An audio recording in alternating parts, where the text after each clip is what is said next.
Hi, this is Richard Kinky Friedman, and you are listening to the podcast Fascination Street.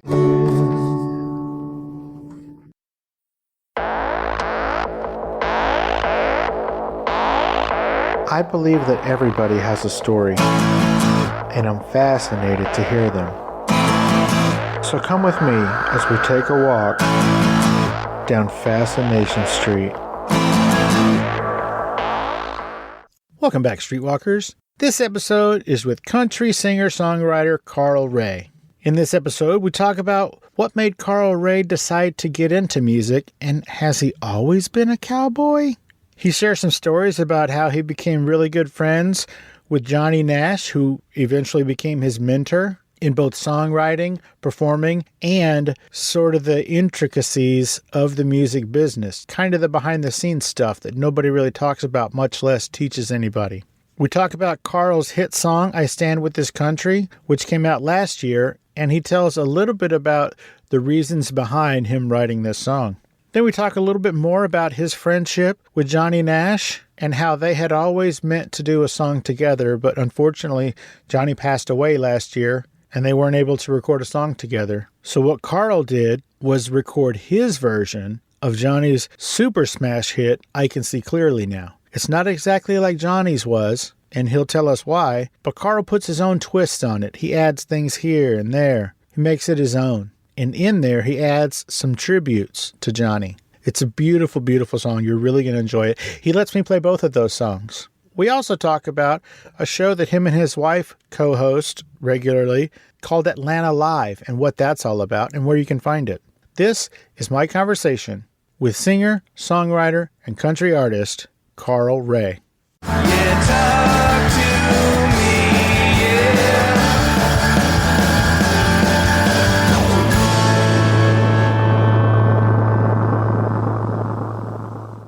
Welcome to Fascination Street Podcast, Carl Ray. How you doing today, Carl? Hey, Steve, how you doing, man? You doing all right? Yeah, I mean, I know you just heard me cough right before this started, but I'm okay, I promise. Good. You know, when people cough now, everybody starts ducking or running or looking over their shoulders. So. That is the truth. I have pretty bad asthma bordering on COPD, and so a couple times a year, I get sort of a upper respiratory infection that can lead into pneumonia. And even though I've had that since I was, I don't know, like 9, even the people around me in my life, they just look at me like, oh, you got the Rona? Are you about to kill me or something? So, yeah, what's up? Did you have the shot, man? What's up? Which shot did you get? Because I don't want that one. You sound terrible. All right, Carl. So what I like to do is I like to get to know where people came from. It helps us understand how they got to where they are. So if you don't mind, where were you born and raised, man? Where'd you grow up? Well, you know, I'm a Texas boy. Holler! Oh, yeah. Born in Houston, Texas. Grew up there down south and then left Texas later on in my life and just kind of traveled all over the country. In my previous role, I worked for the Coca-Cola company. So, you know, I guess I was the real Coca-Cola cowboy. Nice. Mel Tillis has to move over. Just grew up there doing what most young people do, trying to find out who they are, hopefully, and what they want to do with themselves as they grow older, and just start experimenting with trying to understand where your gifts are and what you're good at and what you're not so good at, and taking some of those first steps and connecting with people who can join you in that journey. And so that's where I was born and raised and cut my teeth on all kinds of music, actually, and fell in love with that community and miss it often and will always be a Texas boy. I'm here in Atlanta, Georgia now. My family and I migrated to Atlanta, so we're here in Atlanta, Georgia right now. You said you're the original Coca-Cola cowboy, but have you always been a cowboy? Well, you know, my great-grandfather was a farmer in Mount Enterprise, Texas, and he wore a cowboy hat. Then my grandfather, he farmed on the land as well and baled hay and worked odd-end jobs on farms throughout East Texas. He wore a cowboy hat. And, you know, as I came along, so the story's told, I always wanted to wear one of those cowboy hats like my grandfather. And so I spent a lot of time in the summers in East Texas, away from Houston, just growing up on my grandparents' and great-grandparents' farms. Milking cow, riding horses, some hard work, but they didn't let me do a lot of hard work. But I had my fair share of it. And then, rode horses, of course, and did all that. And then later, as I got older, when I met Johnny Nash, he had a farm in Texas and horses and cows, and there were local rodeos in town, and we frequented those rodeos and rode horses and all that stuff. Smelled the dirt, smelled the hay, and Johnny, he had an arena there where he had bull riding, broncos, bulldogging, all those fun but dangerous things that crazy cowboys do. Now, I didn't ride bulls. I did get on a bull once and attempt to ride, but I was thrown quickly. But I love cowboys. I love old Westerns, and, I'm just a Texan at heart. I love that story. So you're like a fourth generation cowboy hat dude. Yeah. It's almost as if it chose me. Sometimes when you're out looking for what are you going to do, who you're going to be, sometimes those things are right in front of you, and they kind of guide you along and help you to find your purpose. And really, the music is the thing that gets me to the real purpose. The real purpose that I believe I have is really just trying to help people connect and resolve their differences and understand each other better. And there's no better place than in country music for me, because in many cases, depending on where I am, I'm the only African American performing, but I'm able to talk to people of all kinds of backgrounds, faith, and walks of life, and you get to really start bridging the gap. So the music opens up the door, but at the end of the day, we got to figure out how this music is helping us to make this world a better place. Agreed. Now, I am also Texas, born and raised, San Antonio. Oh, okay. And I just want to say that even though my mom's parents and that side of the family were all farmers, most of them were farmers, some of them did other things, but both sides of my family, going all the way back to as far as I can remember, I've never seen anybody in my family wear a cowboy hat. Yeah, I understand. I don't understand. I feel like I'm weird, man. Well, look at it this way. Nowadays, they don't wear a lot of cowboy hats. They wear baseball caps now. So, Yeah, that's true. So it depends on where you come from, and they can't take that away from you. So that's all good. So they can never take that away from you. So, Carl, growing up on a farm, when did you decide that music was going to be your thing and not being a farmer? When did music choose you, I guess? Well, I knew I wasn't going to really be a farmer, but I don't know if it was by osmosis or as a kid, just watching my great-grandfather, who was a tap dancer. He tap danced, and he could sing a little bit and played a little guitar, but he would sing the blues. And wait, is your grandfather Sammy Davis Jr.? No. No, I wish. No. No, he's not. But all of those things. And so as a young kid, I think that was my first exposure to it. And then in church, you would see, musicians and hear the choir singing. And so exposure to the church. And then, of course, later when I was in high school, a couple of guys, we all formed this group, and it was called the Supernaturals. And during that time, we had these big afros, if you will, and we were pretty good. We opened up for a lot of the major artists that would come to Houston, the Spinners, Harold Melvin and Blue Note, some of the R&B legends and more. And we also had a production deal with a guy named Willie Hutch, who wrote a song called I'll Be There for the Jackson 5. You and I must make a pact. And so we had a production deal with him and recorded some things, and almost had a deal with Motown. And so, and after that, that's when I met Johnny Nash, and my career as a writer started evolving and understanding the publishing business and understanding how to have a career and make a career out of this crazy business called music and what that means for you. So I was really fortunate, have been really blessed, and just got a ton of experiences that, quite frankly, can be worth more than the money many times. Well, that makes sense. So the Supernaturals, I'm assuming, was not a cover band. It was an original band, right? Yeah, it was an original band. And if you think about the Jackson 5, that was us with a little more mature sound in terms of it wasn't just one person singing as the Jacksons did. but it was, all of us were singing and could sing and dance. And so, as I said, when artists would come to Houston, some of the booking agents at the time, they would say, hey, we need to have the Supernaturals open up this show for these guys. And so we were pretty popular in Houston at that time. And so the group went their separate ways after we met Johnny. When we met John, he had just come off some big records, but he was taking a little break from the music business, but he was still highly into reggae. And after working with Bob Marley and those Peter Tosh and, all those great reggae groups out of Jamaica and around the world, and he started working with the Supernaturals, and some of the music that he wanted us to record and we were working on was music that was different than what we felt we should do.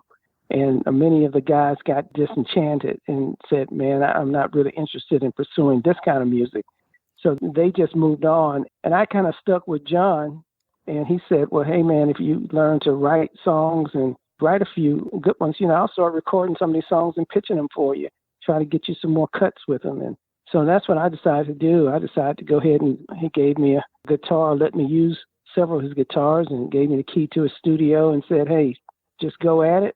Start writing, and I'll come back to the studio, listen, and give you some pointers, tweak some things. And that's really how it began. And that's how I became more of a songwriter. And that's really where my passion is, the songwriting piece. Johnny Nash did all this really cool stuff for you, and he took you under his wing in the most take you under their wing way I've ever heard of. Why? Why you? Like, what about you made Johnny Nash bond with you so well and for so long? Well, yeah, and that's a really good question. I often ask myself that question. And again, I think sometimes things choose you. You don't always choose them. Sometimes people just want the best for you. And so I often thought about that question, and I contemplated maybe he saw a little of himself in me. I know that once I got to know him, his parents at the time, they felt like I was one of their own. And so he knew that I was grafted somehow into the family. He literally didn't hide anything relative to the music business. He'd show me what his checks looked like. He'd talk to me about the point system at ASCAP and how you get paid, and talked about copyrights. And he talked about songwriting and publishing. And not only that, he would pick up the phone. You got a lot of people who will talk to you over the phone, and they will, they may have lunch with you and, tell you you're great at whatever you're doing. But the real test is if they pick up the phone on your behalf and call somebody and say things like, hey, I got somebody you need to talk to, or I got a song that you really need to listen to written by this young artist. And so those kind of people are the people that put a little more backbone in that jawbone, if you will, and help move your career along, but your purpose. And they are directly linked to your purpose because they're helping push you forward. And so John was that kind of guy. And so he'd pick up the phone, he'd take me to different places with him, expose me to meetings, and have me just sit in the corner and listen. And I appreciated those things. And it wasn't like I had a lot to give. I think that what I gave him was just friendship, and I didn't want anything from him. Even to this day, I don't even have an autograph of Johnny Nash. I don't have one autograph. And people say, well, do you have a picture of you and Johnny Nash? But we never took pictures together. The only picture I have is with his wife and his daughter and a couple other people who were taking pictures. But he was just my friend. And back in those days, we didn't have a lot of iPhones and cameras and those kind of things. But I have memories, and I have all those things that he left behind. Yeah, back then you really had to want to take a picture. It was a process. Maybe people forgot or young people never knew, but man, getting a photo back in the day was a pain. You had to buy film. You had to carry a big hunkin' camera around with you if you wanted to take it. It was posing and flashes, and then you had to have it developed. Like, it was a process. And then you had to keep up with all these loose pictures that you had. Absolutely. Yeah, it was a process. It's completely understandable you guys don't have a picture together. And when you were mentioning that you had a picture with like his wife and his family and his kids and stuff, I wanted to ask, did he take that picture? No. As a matter of fact, he has a daughter. Her name is Monica Nash. She was adopted. And we drove from Houston to Coldwater, Mississippi to pick Monica up as a baby. When we got there to the place where we were meeting Monica, of course, everybody was excited about the adoption and everything. And so Monica was being held by her mom, and then Doris gave her to me, and they had a photographer there. And so they were taking pictures during that particular event. And Monica, who we're connected with on social media, she sent me that picture actually about a year ago. And she said, listen, look what I found. Mom sent these pictures to me, and I want you to have a copy of them. So precious moments. But no, again, it was a photographer who took the picture. That's funny. Hey, Streetwalkers, here's a word from our sponsors. Welcome to the Player Series. I'm Gary Player, and throughout the series, we're going to take you through incredible stories, conversations with legends and current players, perspectives on current events in and around golf, and much more. Don't forget to subscribe to the Player Series on Apple, Spotify, or wherever you get your podcast.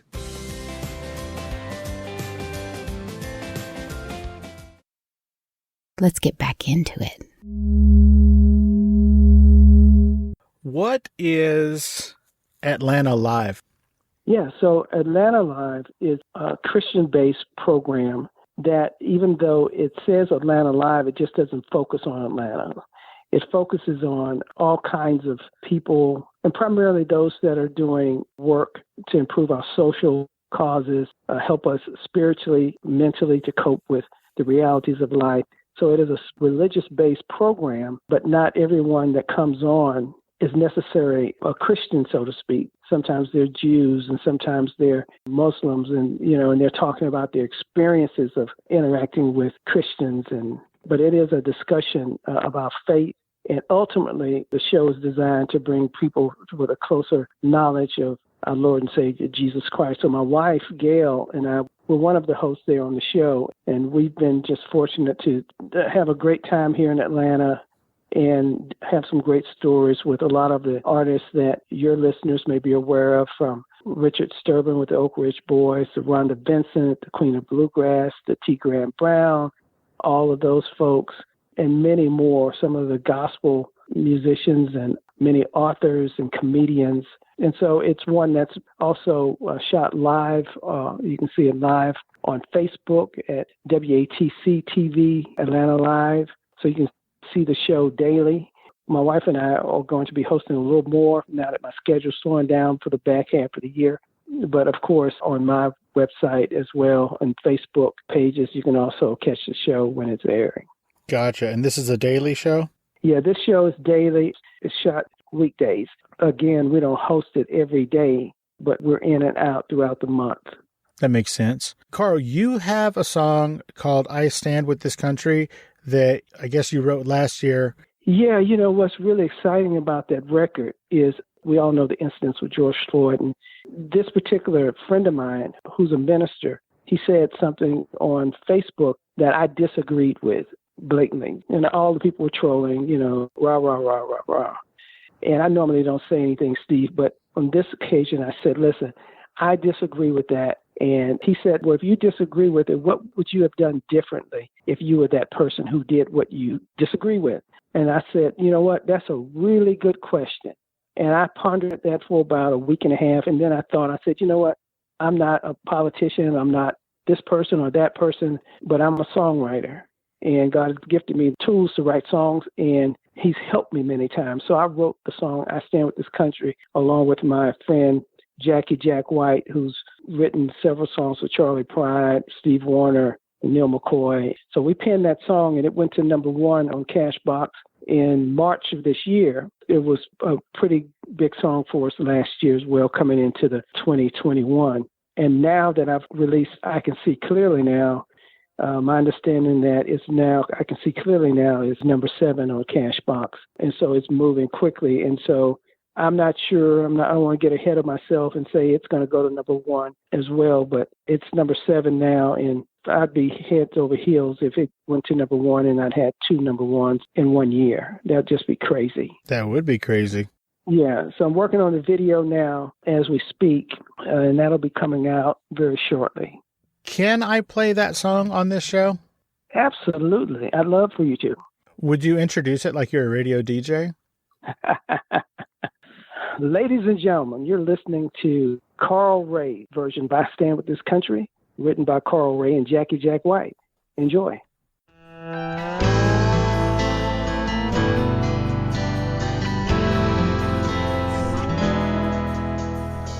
Cities burn, voices cry, helicopters in the sky, tear gas chokes, fire and smoke. Yes, we reap just what we sow. And I stand with this country. I stand for peace. I stand for all the hopeless when I bend my knees and say this prayer. Lord, I know you're there. I leave it all in your hands. I stand with this country.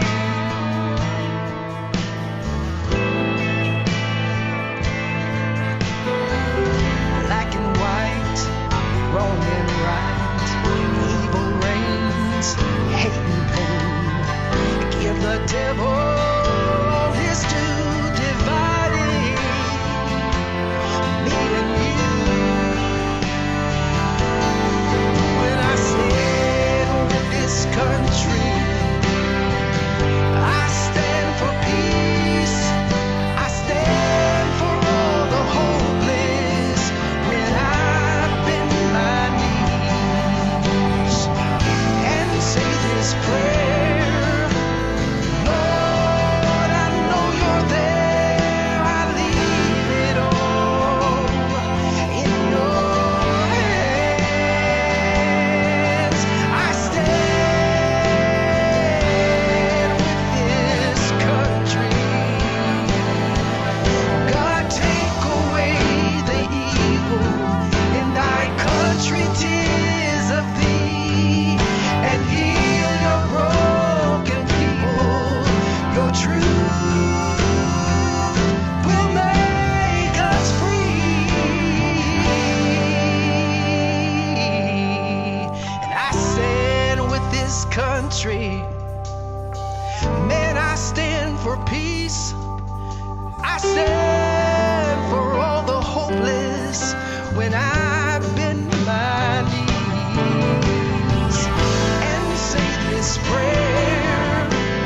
Lord, I know you're there. I leave it all in your hands. And I stand with this country. I stand with this country.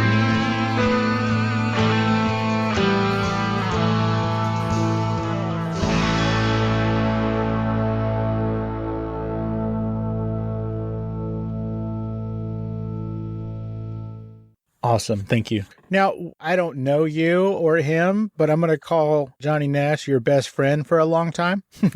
Okay. Regardless, you guys were really, really good friends for decades. And he had a hugely successful song called I Can See Clearly Now. Yes. You recently, and I mean very recently, have released a version of that same song. Can you tell me a little bit about why you did that and a little bit about how your version is different than his? Yeah, so great question. For years, as I moved away from Houston, John was still there. But, I'd go back to Texas, to Houston, and, I'd go out to see him, and we'd talk a lot. And he would always ask, well, how's the country music going, da-da-da-da-da, so forth and so on. He was so excited about it because he knew that it was just an integral part of his lifestyle on a ranch and what we used to do together with horses and all those things. And we often said we would sing something together, record something together. And one thing led to another, and time just got away from us, quite frankly. And then in 2020, he passed away. And, it just, again, you kick yourself for the things you didn't do. Might be a song in there somewhere. I might have to pencil that one in. But, I was talking to his widower, Kali, who's a sweetheart. I called her because I couldn't make the funeral because COVID was, ramping. And it was an issue, and so I couldn't make it. But when I talked with her, I called her, and we probably cried for 45 or 50 minutes of the hour that we talked, just missing our friend and her husband. And she said, he really loved you and he wanted to do something with you. And I said, I know. And I said, and I'm contemplating on something I can see clearly now, and just release that and do a different version of it. And she said, well, he'd be very proud if you did that. And yada, yada, yada. One thing led to another. And so I recorded the record, but I got to be really honest, as I prepared to even write the song, I played all these things back in my head that John and I did when we were fishing or hunting or riding horses, and, he had a record called Brand New Dream, where he talked about having a brand new dream for life every day that he wakes up. How can he dream bigger, better? He also had a song called Mr. C, and all these different songs that we used to sing together, just with the guitars, And again, I took all that for granted because he was my friend. But, I think about that now, in Texas underneath the stars. It sounds kind of oaky, but really underneath the Texas stars, sitting on the porch, singing with Johnny Nash with 2 acoustic guitars, just singing. And he's doing most of the singing. I'm harmonizing, and every now and then I chime in, but it was just very tender moments. And so when I approached the song, I didn't want to take away from the fact that it was a classic. I wanted to keep the classic sound, but I wanted to also make it relevant for today. And he always told me, he said, if you do any of my songs, do not record them just like me. Do not. And he said, you own it, you make it relevant for you, and you put your heart into it.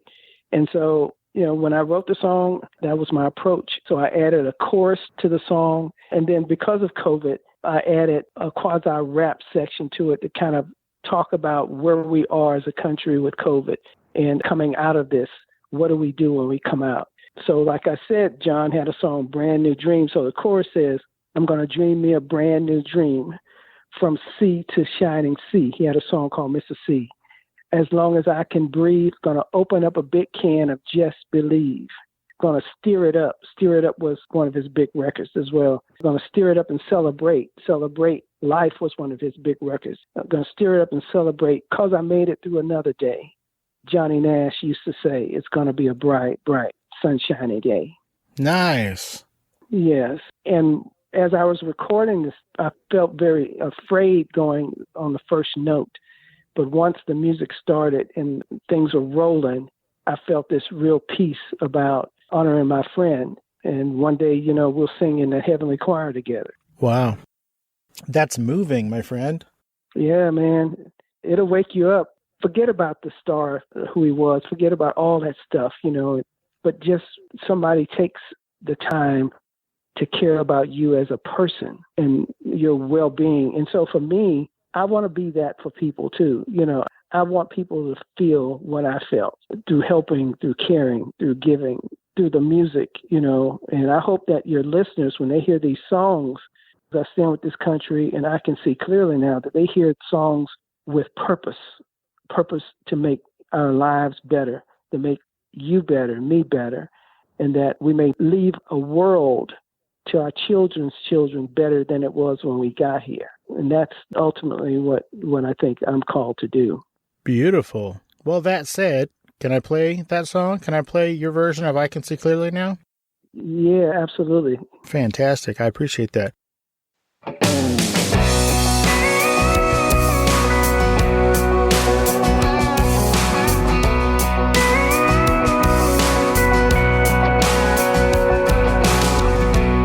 can see clearly now the rain is gone.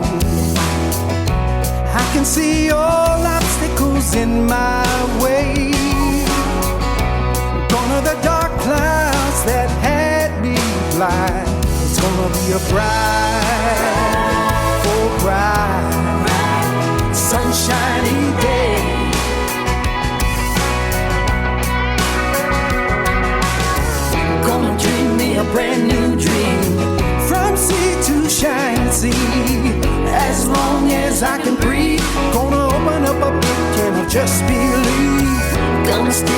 celebrate, 'cause I made it through another day. Johnny Nash used to say, it's gonna be a bright, sunshiny day. I think I can make it now, the pain is gone. All the bad feelings have disappeared. Here's the rainbow I've been praying for. It's gonna be a bright, oh bright, sunshiny day.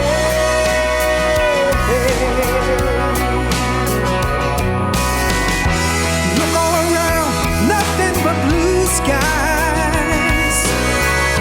Look straight ahead, nothing but blue skies.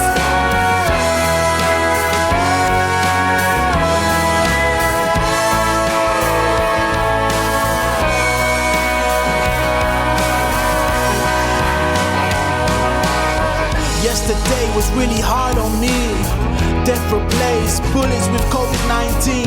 Hate was fearless like hammers pounding. Between you and me, halls felt surrounded. Like Artie and Frazier, hope was fighting. Like Bob Marley's guitar, one love kept striking. I can see clearly now when life ain't been easy. Thank God for the end of rainy seasons.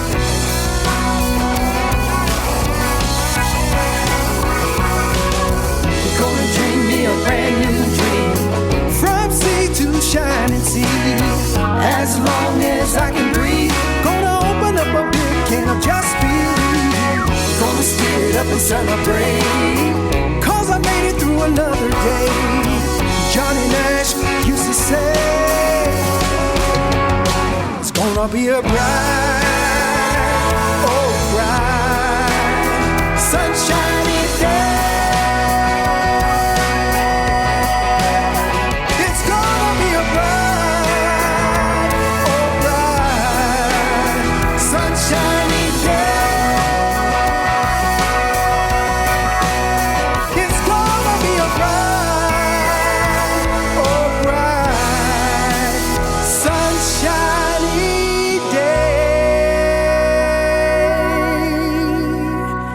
I can see clearly now, the rain is gone.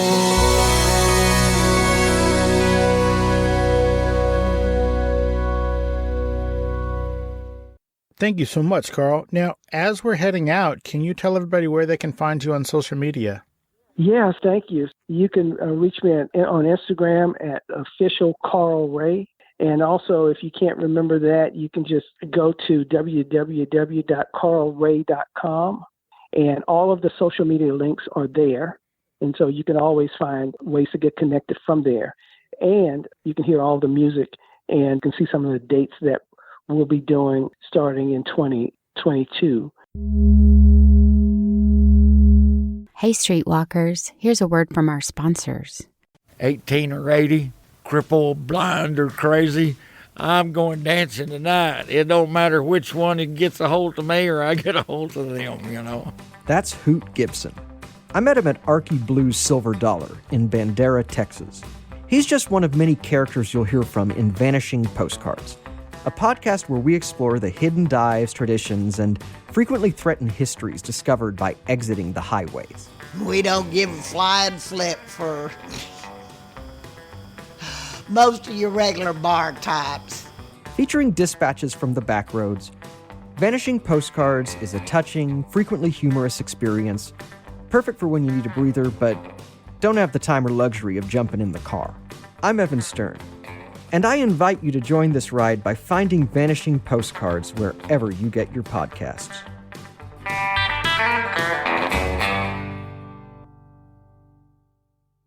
Let's get back into it. Just more to come on Carl Ray, some bluegrass stuff coming forward and some other things. So I'm excited about it. I also have on Spotify about 30 hours of all blacks singing country music. And it's Carl Ray's Black Country Music Playlist. And it's nothing but black country artists. I created that primarily because the platform allowed it, but also as a treasure chest for educators around the country, around the world, for little black boys and girls who want to know more about black singing country music, for radio and podcasters and television who want to see a treasure chest in one place. Because sometimes when you're listening to radio or television, you don't see the breadth and depth and the richness of the music. And that music is a body of work that I'm proud of, and proud of all these artists. There's more work being added to it as we discover it. I love that. That's fantastic. You hear all the time about how, people didn't think they could do whatever because they didn't see someone who looked like them already doing it. And so I think that this Spotify playlist is a great way to sort of squash that as an excuse and help other people see, hey, look, there are people who look like you that have done this before. And so knock yourself out. Yeah, absolutely. And so when I do a lot of these interviews, and some interviews are better than others. This is a great one, by the way. Thank you so much. Thank you. But there are some big news mediums that they want to talk about racism in country music. It's all about racism and so forth. And in some cases, I tell them, look, I'm not interested in a racism discussion. I've had that a lot, right? But at this point, we've, as black artists, have worked hard enough. And now what we're seeing are the fruit of our labor over the years. And you've got Mickey Guyton, you've got Jimmy Allen, you've got Kane Brown, you've got Darius Ruck, you've got more artists of color right now than you ever had. And I'm very proud. But let's not talk about racism. Let's showcase the music, because that's the ticket. And so I challenge all of them. You start talking about Carl Ray's Black Country Music Radio playlist, or featuring more of those songs and links. And let's get the music out into the public's hands, because once the music is in the hands of the public, then they make decisions that blow all of our minds. Yeah, I think given, all things being equal, given the opportunity, I think people will make their decisions based on merit and talent and skill. Yep. And not color. Yeah, absolutely. Absolutely. When I perform, I used to go to Switzerland quite a bit before the pandemic. And when you get to Switzerland, they don't care what color you are. They just buy your music. They're buying records. They're paying to come see you. And so all I know is there are a lot of people who don't care about color, who love music and love people. And that's the way I want to be, with my friends. I want to have a diverse group of friends and music, and I want to leave something behind that's diverse. Yeah, music is audio. Back in the day when, you would hear music on the radio, you wouldn't see who was doing it. You would just hear it. If you liked the song, you liked the song. It didn't matter what the person looked like because you couldn't see them anyway. I think that's a great way for people to be introduced to music. I mean, video is cool and videos are neat and all that, but, ultimately music is meant to be consumed through your ears. And so I think that is what helps invoke emotion and feeling and understanding of, the truth in what the music is trying to say. So I say we just stop having MTV and all that other nonsense. Let's get back to some real music. Well, and that's what happened to Charlie. When they first launched Charlie, nobody knew his color. They fell in love with his voice and later learned what color he was. And to this day, they love Charlie Pride. Yeah. I love him. And to go the other way with it, way back in the day when B.J. Thomas first started performing, he was opening for James Brown. And the reason he got that gig is because everybody who listened to his music thought he was black. Right. And so when he got there to open for James Brown, everybody was like, well, let's see how this goes. And it all worked out fine. But again, listening to something, you can't tell, and nor does it matter what the person on the other end of that music looks like. No. Look at that one lady who won American Idol? Yeah, her. Mm-hmm. That lady who won American Idol, she had the pipes of a goddess, but nobody cared. Nobody cared up until then because of what she looked like. Right. It's just the worst. Carl, I feel like I could talk to you forever, man. You can, man. And I've so enjoyed our discussion. I really have. It's been healthy. It's been fruitful. It's been earthy. You just described some of my favorite wines. Okay, there you go. There you go. Carl, before I let you go, man, is there anything we didn't talk about or I didn't ask you about that you wanted to talk about today? Like, did I miss anything? No, you didn't. You didn't miss anything. Just go out and support the music, and connect with me, if you will. Absolutely. Everybody, remember to go to carlray.com. Is that what you said it was? www.carlray.com, or you can go straight to Instagram at officialcarlray. Nice. Carl, thank you so much for taking the time out of your busy day and your hectic schedule to hang out and let us get to know you a little bit better on Fascination Street, man. I really appreciate it. Yeah, it's going to be a bright, bright, sunshiny day. Oh, that's the perfect way to go out. Thank you so much, man. All right. Have a good day. Take care now. Bye-bye. Bye-bye.